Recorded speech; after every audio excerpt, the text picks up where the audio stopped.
Fala pessoal, por favor, já peço para você que deixe o like no vídeo, tá? Se inscreve no canal e ativa o sininho.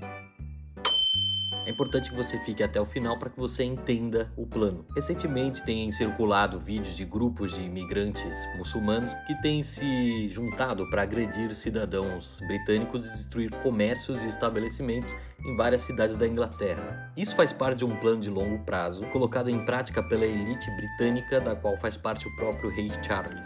O rei Charles, enquanto era príncipe, se envolveu desde há muito tempo com tarikas, que são organizações esotéricas islâmicas. E as tarikas e os seus sheiks, que são os chefes, adoram seduzir pessoas de grande importância, E o rei Charles é um exemplo proeminente. Para vocês terem uma ideia, Martin Ling, um inglês muçulmano, dirigiu por anos uma sessão no British Museum e teve acesso exclusivo a sessões da Biblioteca Britânica sobre textos orientais e etc. Isso já desde a década de 50, sem que o público geral saber sequer que ele era muçulmano.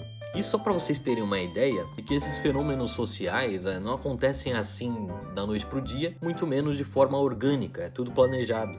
Não é por coincidência que o René Guénon, um escritor francês muçulmano esotérico, havia dito que eu vou islamizar a Europa. É claro que na época as pessoas achavam que ele era louco, porque a maioria das pessoas não tem uma consciência histórica muito vasta, não consegue compreender acontecimentos históricos que são processos de longuíssimo prazo, que sempre duram, por definição, mais do que a vida dos seus agentes. Para vocês entenderem isso, o René Guénon disse essa frase já há cerca de 100 anos, e agora nós estamos vendo o resultado aí do trabalho dele, a Europa sendo islamizada. Então toda essa facilitação da imigração de muçulmanos e consequentemente de pessoas de outros povos e outros lugares à Europa e ao Reino Unido não é à toa.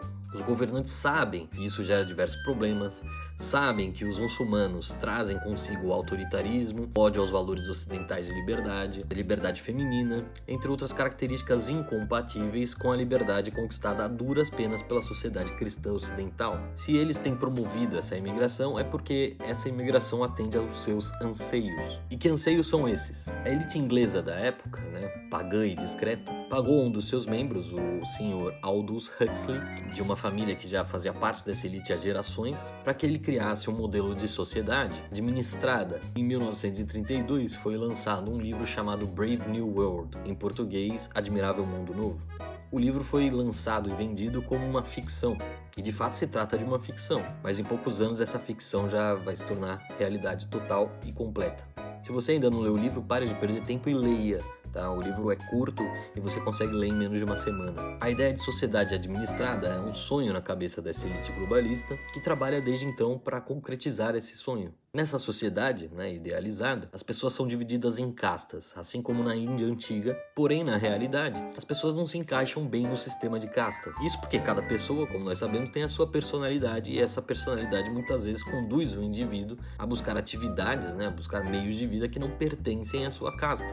Por exemplo, imagine um Brahmani, que é da casta mais alta no sistema indiano, sendo superado em inteligência por um Dalit, que é considerado da casta mais baixa. Essa diferença não corresponde às expectativas do sistema de castas. Não é esperado que um mero Dalit supere um Brahmani em inteligência. E então o Sr. Aldous Huxley imaginou uma solução para esse problema, uma solução que requer tecnologia que na época dele era inexistente, mas que hoje já é possível. Ele pensou o seguinte: uma sociedade em que as pessoas são todas produzidas em laboratório, significando o quê? Que as pessoas são produzidas com características genéticas que atendam à necessidade do sistema de castas. Então, por exemplo, se eles planejam uma sociedade com 3 castas, uma para governar, uma para fazer comércio e outra para servir as 2 outras castas anteriores, os laboratórios vão produzir uma pequena leva de pessoas com inteligência elevada, boa saúde e longevidade, que será a casta governante. Uma segunda leva, um pouco menor, com pessoas de longevidade média, saúde e inteligência razoáveis, não muito inteligentes a ponto de ascenderem de castas, de tomarem o lugar da casta governante, nem muito saudáveis ao ponto de não precisarem de medicamentos da indústria farmacêutica controlada pela casta dominante, mas inteligentes o suficiente para fazer cálculos básicos de compra e venda e saúde suficiente para trabalhar. E uma terceira leva, com uma quantidade maior de pessoas, de gente com inteligência muito baixa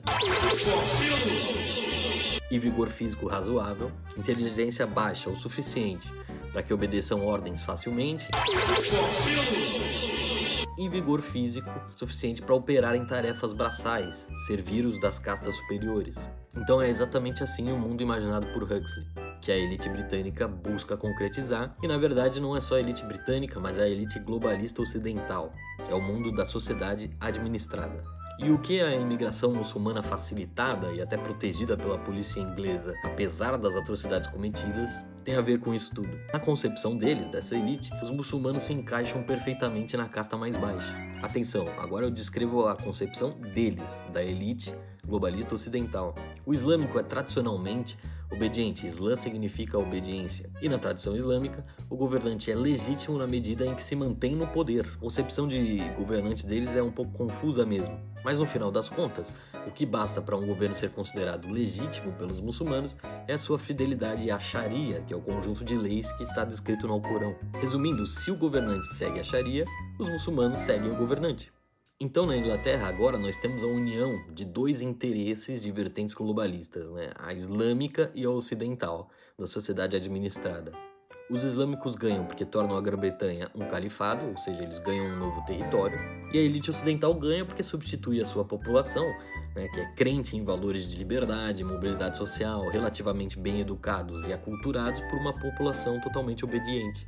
O passo seguinte desse plano é a substituição da população nascida de maneira natural, ou seja, resultado de uma relação sexual entre um casal, por uma população nascida em laboratório, devidamente planejada segundo os interesses da elite. Mas eu deixo o desenvolvimento dessa parte para o próximo vídeo. E se você gostou, por favor, mais uma vez eu peço que você deixe o like no vídeo, se inscreve no canal e ative o sininho. Até o próximo.